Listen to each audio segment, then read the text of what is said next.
Much ముగ్గురికి కూడా. And now I request Yaduvanshi గారు, డైరెక్టర్ ఆఫ్ కమిటీ కుర్రోళ్ళు. సో ప్లీజ్ వెల్కమ్ యదువంశీ గారు.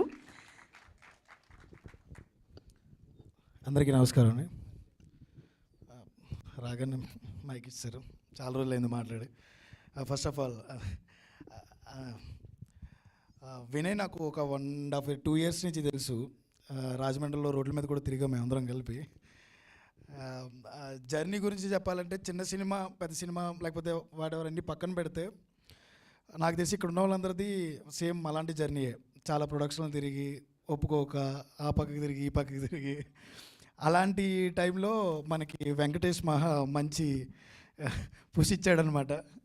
కంచరపాలెం సినిమా చేసి why can't we make artistic ఫిల్మ్స్ని కమర్షియల్ ఫిల్మ్స్ ఎందుకు చేయకూడదని. అయితే నా ఉద్దేశంలో ఆర్టిస్టిక్ ఫిల్మ్స్ కమర్షియల్ ఫిల్మ్స్ వేరు కాదు, డబ్బులు తెచ్చిపెట్టే ఏవైనా కమర్షియల్ ఫిల్మ్సే. ఇలాంటి కమర్షియల్ ఫిల్మ్స్లో ముందు వంశీ నందిపాటి ఉన్నారనమాట. ఏదన్నా సినిమా చూస్తుంటే దీంట్లో డబ్బులు వస్తాయని ముందు కనిపెట్టాడంటే వెనక్కి వచ్చేచ్చు మొత్తం డిస్ట్రిబ్యూటర్స్ అందరూ. వంశీ నందిపాటి గారు తీసుకున్న ప్రతి సినిమా నాకు తెలిసి ఒక గోల్డెన్ హ్యాండ్ అనుకుంటున్నాను వంశీ అన్న. నిజంగానే. అంటే లాస్ట్ ఇయర్ నేను మా నందు సందీప్ వీళ్ళందరం కూడా ఒక ఇయర్లో మంచి సినిమాలుగా మంచి బయటకు వచ్చాం. అది కంచరపాలెంతో మొదలై ఇప్పుడు లిటిల్ హార్ట్స్ వరకు వచ్చిందనమాట.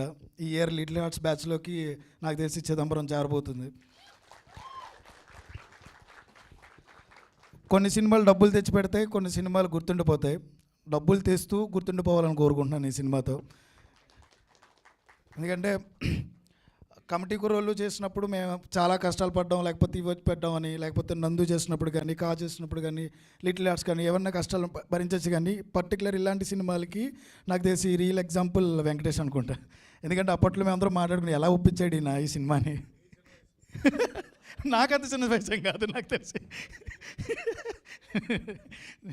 చాలా ఫ్రస్ట్రేషన్ ఇంకా నేను. సో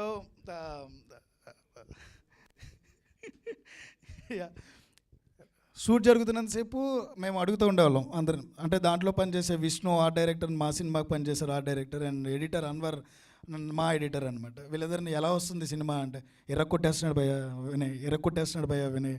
విష్ణు ఎప్పుడు చెప్తుంటాడు చేయడానికి నాకు ఆర్ట్ పెద్దగా ఏం లేదు, ఎందుకంటే న్యాచురల్గా అక్కడ ఏమున్నాయో వాడుతున్నాం మేము అందరం. కానీ అక్కడ చూస్తున్నంతసేపు ఫ్రేమ్లో ఆ వంశీ అన్న అబ్బాయి అదే సేమ్ టైం అమ్మాయి చాలా బాగా కనపడుతున్నారు, చాలా న్యాచురల్గా కనపడుతున్నారు. నేను అనుకుంటా ఉండేవాడిని ఓకే ఏదో చేయబోతున్నారు వీళ్ళు, దట్స్ వెయిటింగ్ అని. టీజర్ చూడగానే రియల్లీ ఒక ఎమోషనల్ జర్నీ ఉందని మాత్రం అర్థమవుతుంది. డెఫినెట్లీ అందరికీ నచ్చుతుంది అనుకుంటున్నాను. Thank you so much for this cinema. ఎందుకంటే ఇన్సెక్యూరిటీస్తో చాలామంది ఉంటాం మనం. ఒక ఇన్సెక్యూరిటీని నువ్వు చూపించావు. వాడు వీడు సినిమాలో విశాల్ గారిని చూసాం మనం.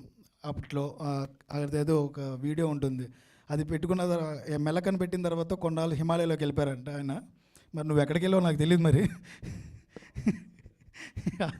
యా డెఫినెట్లీ ఈ సినిమా చాలా మంచి సక్సెస్ అవుతుంది అనుకుంటున్నాను. ఎందుకంటే ఒక క్రౌడ్ ఫండింగ్గా స్టార్ట్ అయిన సినిమాని కాలాంటి ప్రొడ్యూసర్ ఒక ఆయన బ్యాకప్ ఇవ్వడం, దీనికి మంచిగా రిలీజ్ చేయడానికి టీజర్ లాంచ్కి యంగ్ డైరెక్టర్స్గా ఉన్న మా అందరినీ కూడా మళ్ళీ పిలిచి ఒక స్పేస్ ఇచ్చి వీళ్ళందరికీ సపోర్ట్ ఇవ్వమని అడగడం. ఎందుకంటే అంత సపోర్ట్ ఇది వరకు లేదు యాక్చువల్లీ మీడియా ద్వారా, ఇప్పుడు మాత్రమే ఇప్పుడిప్పుడే వస్తుంది. సో డెఫినెట్లీ వి ఆల్ మనం అందరం కలిసే ఉంటాం, అందరం కలిసే సపోర్ట్ చేస్తాం. Good luck to entire team. Vamshi చాలా బాగా చేశారు మీరు, మ్యూజిక్ చాలా బాగుంది, అమ్మాయి కూడా చాలా బాగా చేశారు మీరు. మిగతా ఆర్టిస్టులు చాలామంది నేను నా సినిమాలో నా పక్క చూసిన ఉన్నాయి, రాజమండ్రి చుట్టుపక్కల జనాలంతా మంచి ఆర్టిస్టులు అందరినీ తీసుకొచ్చారు. అండ్ అనదర్ వన్ థింగ్, రాయబోతురు కోసం నేను వెయిటింగ్ అండి. యా లుక్ మాత్రం మ్యాడ్ ఉంది. మిగతా నా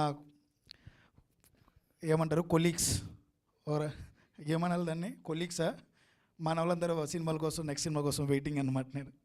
good luck everyone, good luck Chidambaram.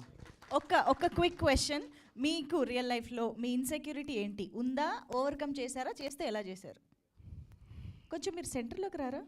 నేనండి ఇలా స్టేజ్ మీదకి రావడం మాట్లాడడం కొంచెం స్టేజ్ మీదకి వచ్చి మాట్లాడడం కొంచెం అదే ఇన్సెక్యూరిటీయా? ఇప్పుడు ఓవర్కమ్ అయినట్టేనా? ఇంకా లేదు. ఓకే కవర్ చేస్తాను. ఇప్పుడు ఎవరి దగ్గర చూసి నేర్చుకుందాం అనుకుంటున్నారు స్టేజ్ మీద ఎలా మాట్లాడాలని? ఓకే నందిపాటి గారు అన్న చెప్పారు. వంశీ గారి నుంచా? నేను వంశీ గారు మీరు ట్రైనింగ్ ఇవ్వాలి. అన్న మేము ఒకసారి వెయిటింగ్ అన్న బాస్ సినిమా కోసం, ఏదైనా అప్డేట్ ఉంటే ప్లీజ్ అందరి తరపున నేను అడిగేస్తున్నాను. భయంగా ఉండి అడిగాను నేను, ఏమన్నా అవుతుందేమో తెలియదు నాకు. బాస్ సినిమా కోసం మేము వెయిటింగ్. ఎందుకంటే ఇక్కడికి వచ్చిందే ఆయన చూసుకుని ఒక చిన్న అప్డేట్ ఏదైనా ఇస్తే మేము అందరం ఆనందపడతాం. సారీ. ఈరోజు అడిగేద్దాం. Thank you thank you so much. Thank you so much Yaduvamshi garu. Thank you.